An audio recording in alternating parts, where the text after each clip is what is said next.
Hey, JR, nigga, ain't it a blessing? And what the fuck happened to T Grizzly, bro? I don't know what's going on with this situation with his aunt and shit. All I remember is this nigga he started his GTA server and started taxing niggas, bro. That's the last thing I remember hearing about T Grizzly. But anyways, you're here for a reason. You know what you here. Cause you just as lost as I am. Or you trying to see an entertaining nigga give his thoughts and opinions on the situation. Which leads me to say, like and subscribe my shit. You know what I'm saying, bro? Show a nigga some love. I show you love. I tell y'all damn near every video I love y'all, but y'all can't love me back though. If you can't break Brady fate. Wait, how's the freestyle go? If you can't break Brady fate. I had one more bug on my plate. It was me and bro who was at the store and we both got 50 cent cakes. That's how y'all do me. I come on here every day making gameplays, reactions, all that shit. Dropping some dimes, some advice. But I'm just another nigga on YouTube though, right? Got you. Anyways, we got a video by The Truth IS. Go ahead and like his video, like my shit. Let's get into it.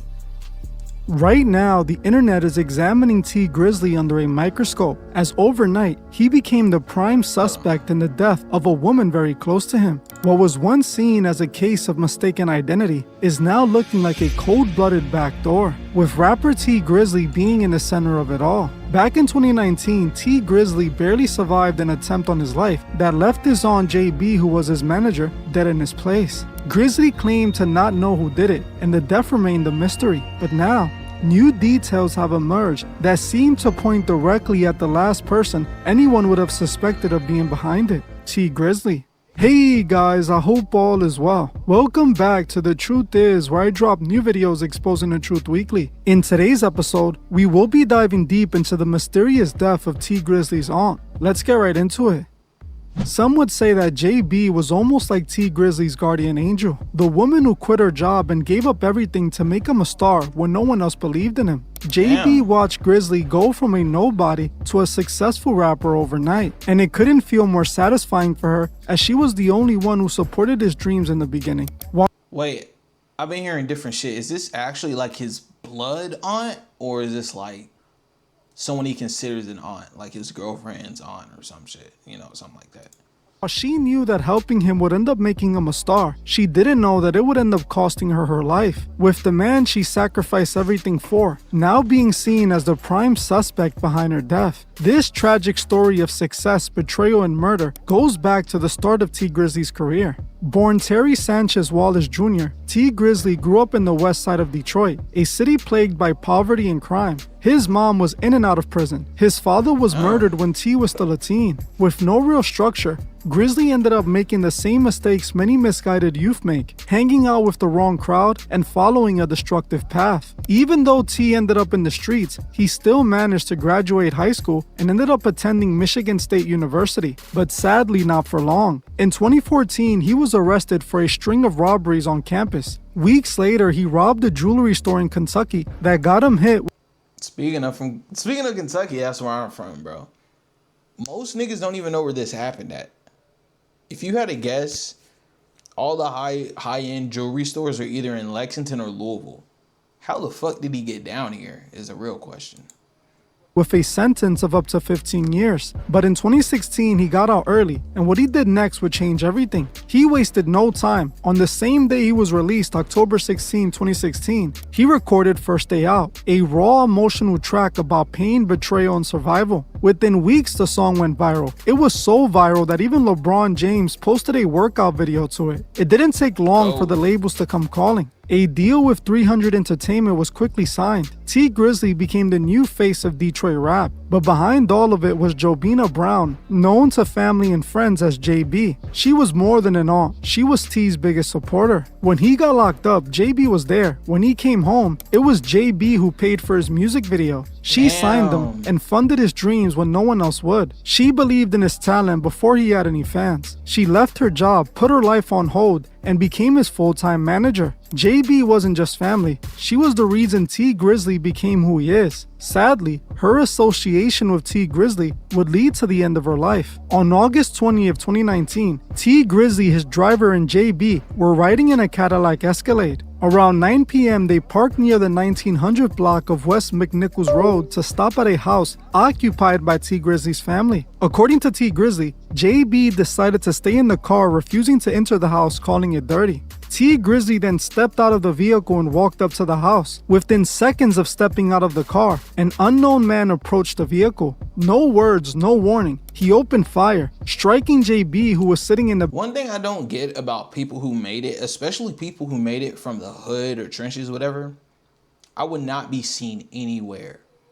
That's why like Chief Keef gets so much respect. He got rich, famous, left. Don't stay. If you stay in a dangerous area, don't stay there, bruh. Why are you there? Like you could, whatever you was doing, you couldn't do it over the phone. Like niggas, I'll never understand niggas sometimes, bruh. I really don't. NBA Youngboy left. Keith left. Especially if you make music with ops, nigga. No, bro. I wouldn't even be caught in the damn state if we're being real. Nowhere. Back seat. She was struck multiple times. She was then rushed to the hospital, but sadly, she didn't survive, passing away from her injuries at the age of 41. At first, there wasn't much information on why this happened. The gunman walked away and disappeared, never to be seen again. No arrests, no leads. It was looking like this was going to be another cold case. JB's family and friends were left grieving with no resolution or explanation. A good woman lost her life and nobody knew why. At the center of it all was T Grizzly, who not only lost his close aunt, but his manager and his day one supporter, the only one who believed in him in the beginning. While initially Grizzly remained rather silent about the situation, a month later, he released a song where he addressed it all. The song was called Status, named after JB's middle name. In the song, he implied that the hit wasn't supposed to be for his aunt, but for him. Rapping in the song, "Look how they try to do me, but got JB. You saw it wasn't me and still shot. What she do to you?" In the track, he seemed to mourn the death of his aunt. He goes as far as to promise to get revenge for her. He even went on to offer $1 million bounty for whoever got rid of who did that to her. The song was basically what you would expect from a street rapper who lost a loved one to street beef. A hurt man promising to get his get back and further incriminating himself. T Grizzly was left looking for answers, and it seemed he might never get them. Sometime later, he would end up doing an interview where he spoke about the situation and how she was killed. T confidently claimed that whoever did this was trying to get him, claiming that he heard it all go down from the... Come on, bro. I feel like that was his first mistake in lying, bro. T Grizzly's too damn big to be mistaken for, bro. You're telling me, yo, big fat ass, get out the car. Emphasis on the big fat ass. And they say, nah, that ain't T Grizzly. That little woman in the car is T Grizzly. Come on, bro. We at least got to be real, bro. If you're going to lie about covering up a hit, you got to be like, at least like, or something along the lines of like, the reason they didn't kill me is because I'm too high of a status, too high of a target. Like if they killed me, they'll be on a case until they find out who did it. Kind of like how they did Fulio's killers. Found them niggas in weeks. Tracked cell services and everything. But instead they got somebody close to me. Somebody the feds wouldn't really, take that much time to investigate. Nigga, you're not mistaken for nobody. Come on. House and ran outside to check what happened. He even claims he spoke to his aunt on the phone before she passed away. Yeah, so we was at the studio with Guapo and Jay Swan or whatever. And I'm going to my cousin's house, my older cousin. Mm-hmm. He was real close with my pops, just like my pop's brother. Mm-hmm. And I was telling her, like, come in the house. And she like, no, I don't want to go in. I'm begging her to come in the house. Mm-hmm. You know what I'm saying? Like, certain areas, you just can't, you got to move right. Right. You know what I'm saying? It ain't about where you at. I could go anywhere I want to. Right. But I got to move right. Right. You know what I'm saying? So if I'm moving right, can't nothing happen to me. So I'm telling her to come in the house. She like, no, because JB was kind of like funny acting about dirty houses and stuff like that. The house wasn't even dirty, but to her, she's just a clean, real clean person. It's like, no, I don't want to go in them people's house. I don't want to sit on their furniture and all that stuff. I'm like, all right, I'll be right back. So I'm knocking on the door. My people's taking so long to come to the door. You know what I'm saying? Mm-hmm. And they finally come to the door. As soon as I see her, as soon as I see my auntie, she about to open the door. I hear a whole bunch of shots going off. You know what I'm saying? Behind me. I hear a whole bunch of shots going off. Now that makes the story even crazier, bro. If it is true, how? T Grizzly isn't by no means a small target. How the fuck can you mistake that, bro? Niggas just lying. Niggas sucking lying, bro. I get down because I'm thinking they about to come to the side and start, you know what I'm saying, shooting at me, and I ain't got nothing on me at the time. My cousin ran out with a gun. I'm like, perfect. So we ran out on the street. When we ran out, my driver was gone with no cars out there. I'm like, She was in the, so what was the vehicle? She was in the car? Like, she was in the car. Okay. She was in the car on the street. So my cousin ran out with the gun or whatever, and we ran out in the front to see what's going on, and to, if somebody up on us, we gonna get them off us. So once we got outside, once we got in front where they was at, my driver gone. There's no cars out here. Okay, wait. Let me ask you. So, was you had to enter the back door or something? Yeah, I was side door. Okay, I get you. Okay. But basically, I don't even know what's going on at this point. Okay. So we in the front, I look in the street. I don't see no glass in the street, so I'm like, oh, they straight. You know what I'm saying? That's probably some. I didn't even think this had nothing to do with us. Okay. You feel me? Right. But my cousin still came out there with a gun though, so I was cool with going out there. I'm like, I ain't see no glass in the street. I'm thinking they heard some shots and pulled off. Okay. So now I'm mad now. Like, y'all heard them shots, why would y'all leave me over here? Right. You feel me? You could at least call me and told me, like, it's too much going on over here. Come on, we gone. You know what I'm saying? Then my driver ended up calling me, like, and told me what happened. So basically what happened, they walked up to my door and opened my door. You know what I'm saying? Some niggas opened my door trying to get at me. He ended up hitting her up. Where'd they hit her on the body? They hit her on, like, on her side and in her arm. She didn't get hit in her face, and then just all on her side. You feel me? How many times? On the side where her heart at. Oh, yeah? Yeah, on the side like where her heart at, too. So she got shot like that before a long time ago, my uncle. Okay. His car got shot up, and she got hit in the exact same place, but she lived. You know what I'm saying? Because she went straight to the hospital. Okay. My uncle drove straight to the hospital as soon as it happened. But was she alive when did she die on the scene or the hospital? I think that, no, she died at the hospital. She was still alive. She was still breathing and everything. She called me. She called you? While she was shot, she called me. What'd she say? I was trying to talk to her. I didn't hear what she was saying. Oh. She couldn't really form no words. You know what I'm saying? But, like, I mean, for me, because they opened my door. Okay. And was shooting in the car. They hit her 8 times, though. And you have no idea where this came from? No, I ain't got no idea where it came from. But it ain't even matter where it came from. I felt like everybody was a suspect.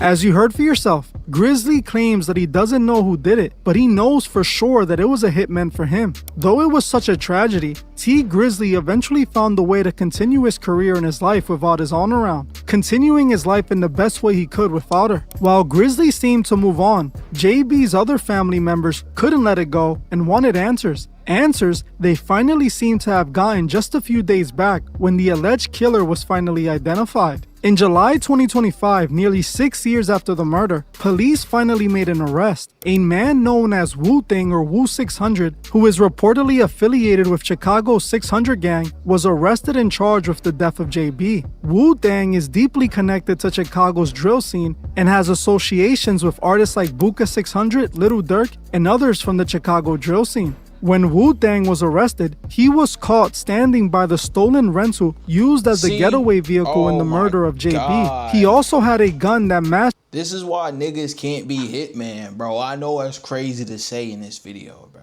But this is exactly why niggas cannot be hitman. There's no nigga that can be Agent 47. Cause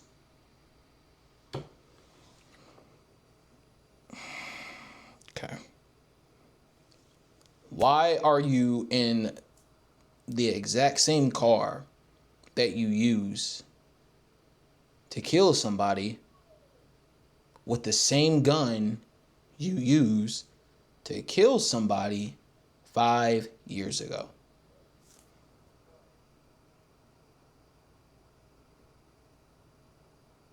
Agent 47 wouldn't make that mistake. That bald man with that barcode would not make that mistake. If I don't ever see myself doing this, but if I ever killed somebody, I'm getting rid of everything same night. Fuck however long else, same night. Even though committing a crime is pointless, they got surveillance, cameras, satellites, all that. I'm getting rid of everything same night. Taking the car to a scalper, scrap yard, whatever, getting rid of the car. Get a biodegradable gun, throw a chemical on it, get rid of the gun. And niggas act like guns are so expensive. That's one thing I never got about like thugs, bro. They're talking about, man, I really want that peanut butter, that Glock 19 peanut butter Gen 5. I go, hey, I look the gun up, bro. I'm like, what the hell is a Glock 19 peanut butter? It's only $500 to $600, bro. You're telling me you're telling me you can't get $500 to $600 for a mediocre handgun? I say mediocre. A Glock is one of the most reliable, but you're telling me you can't get a PlayStation cost the same amount. And niggas be having 2 of them at their crib. But you online begging for a Glock 19 Gen 5 peanut butter. The suspected gun used in the hit as well. Wu-Tang, knowing how bad this was, tried to make a run for it but was unsuccessful, and he was taken into custody. Recently, it was even revealed in court that the prosecution has cell phone tower data that pinpoints Wu-Tang's phone location on the day of the shooting. With the same phone. Holy shit. Location data indicating his phone was in the same location JB was killed, with records indicating he was there for over 2 hours waiting for their arrival. Now, this Wu 600's involvement in all of this left people with the question of why. Why would a gang member from Chicago be the man responsible for the death of T Grizzly's aunt in Detroit? It just made no sense. What was the connection between Wu-Tang and JB? Well, this is when things take a sharp turn and the spotlight is put on T Grizzly. See, over the years, T Grizzly managed to make connections with a few rappers in the Chicago drill scene. Rappers like Little Durk and one by the name of Buka 600. Grizzly seemed to be rather close to Buka 600, not only making songs with him, but having a personal close friendship. Buka 600 was even invited to Grizzly's wedding, where he was one of his groomsmen. This is all important because Buka 600 is a part of a violent, infamous Chicago gang called 600, which just so happens to be the same gang JB's killer Wu 600 or Wu-Tang is a part of. Now this seems to be the only connection between T Grizzly and JB's killer Wu-Tang. So it's simple, right? T Grizzly at some point must have started beefing with Buka 600 and the 600 gang, with Wu-Tang being sent in to take out Grizzly's aunt. But after looking into that, that wasn't the case, because even after his aunt died, T Grizzly has remained close friends to Buka 600, calling him his brother on social media and still doing songs with him. In fact, Grizzly kept on hanging out with Buka 600 even after people started spreading the rumor that Wu 600 killed his aunt. When fans and internet detectives saw this, they started to re-examine everything, and T Grizzly started looking more and more guilty. People started analyzing his story of what happened that night, claiming the killer only took out his aunt because he wasn't in the car. But now we know the killer was waiting there for 2 hours before Grizzly and JB arrived at the location, which means the killer would have seen Grizzly get out of the car and would have had an opportunity to get him. Grizzly is a very big dude. It's hard to believe this man would have missed him walking out of the car. Y'all see how I said that shit at the beginning? Y'all see how I said when he directly after T Grizzly got out, she got shot? Come on, bro. Y'all can't miss this man. Y'all can't miss this man. Like, we know it has to be a setup at that point. Car. Either he's blind or he wasn't there to kill T Grizzly. People also started pointing out the story T Grizzly gave, where he confidently claims the hit was meant for him, not for his aunt, but then claims to have no idea who was behind it. How do you know the hit was meant for you, but you don't know who did it? People also point at the lyrics to the tribute song to his aunt, where he promises retaliation and offers a $1 million bounty. If he were really planning on getting revenge, why would he advertise it and document it on a song? It made no sense. It was like he wanted to appear like he was the most heard about it all. People also bring up the video of him telling the story during the interview. T Grizzly seems really uninterested, answering questions about the death of his aunt, instead of giving the conversation the respect and attention. Exactly. This nigga's playing a game talking about the death of his aunt, bro. You know what this gives me? Remember that interview of the dude on the street? And they were talking about, did you know there was an illegal car? Like, what was it? It was like a car scheme or something where they were stealing cars. He was like, what? They're stealing cars? Y'all know exactly what I'm talking about. This is T Grizzly right here. This nigga has a PS4. Playing probably 2K or Call of Duty. An average Negro game that Negroes play. I play God of War, Assassin's Creed, single player games. I play all that shit. Sonic, all that shit. Playing the game. Talking about the death of his aunt, bro. Not even taking that shit serious. He ain't even looking at the camera. It required when talking about the death of a loved one. T Grizzly answered questions while playing Call of Duty. All of this made T Grizzly look rather suspicious. So now people started asking the question. I really want to know, bro, how... Okay. I really want to know how someone just has, like, the heart to murder someone close to them. Like, I wonder what goes through somebody. Like, I'm thinking of it in my point of view. What it would take for me to kill someone like my aunt, sister, or like anybody close, mom, dad, whatever. What I'm feeling and what I say to the person. Like, yo, I need you to go kill this bitch. Who? My aunt. Like, bro, this hood shit is demonic. This street shit is demonic, bro. I could never fathom, like, unless his aunt did like some crazy shit, I couldn't fathom killing a family or anybody at that matter. You know what I'm saying? I beat somebody's ass, yeah, but I would never like that street shit gets slimy, bro. It's like crazy. That's low key like sadistic, bro. If we being real, I could never. Especially someone close to me like that. Watch out, bro. Anyways, bro, that's enough of me. I love y'all. If anything new comes up, I might do a video. But right now, that's all I heard was that the killer knew T Grizzly. Yeah, he's about to testify against T Grizzly or something like that. So, hey, love y'all. Peace.